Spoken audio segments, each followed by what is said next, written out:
It's time to answer some of your questions now. Pete, we're going to begin with you. Yep. Frederick in Atlanta. Frederick, thank you very much for the question.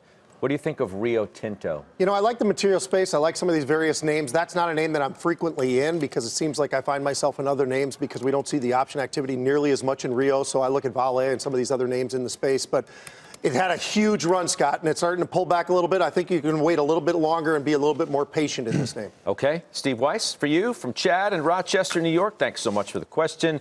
Is the rumored eBay settlement with activist investors a good thing for the stock? So there are all sorts of rumors. One is they're going to break it in two. But I'll tell you what's been happening. Settled with, it's Paul Singer, right? Yeah. Well, it's Elliott. And it's Elliott. Board is there as well. There's another That's right. one there That's as well. right. Look, the stocks reflected their involvement in the company. Now, if they break it up and you can unlock the value, maybe it's a good thing. But that's the rumor. I think that's what the stock traded on. So I can't answer it because it's a black box right now. You don't know what's going to come out of it.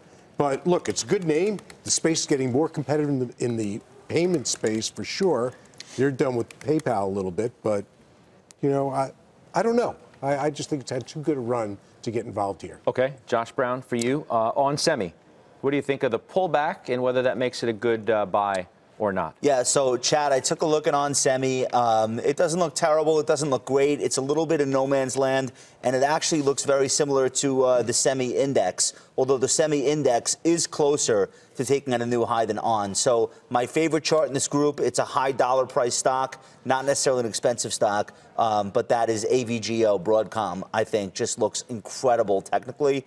So I'd be a little bit biased toward that. Okay, Joey, lastly for you, Edward in Alabama. Edward, thanks so much for the question. Abbvie, why can't this stock get some love, he says? Jim calls it the House of Pain. Listen to the great lesson on momentum as a strategy in the fall of 2017. Began talking about the stock, bought it. It was in the mid-70s, ran up to 123 by January of 2018. People are buying it. They didn't even know what Abbvie basically did. It has pulled back now. It is stuck. It can't go anywhere. The much better play is the stock that I talk about quite a bit. Made another all-time high today. That's Abbott Labs.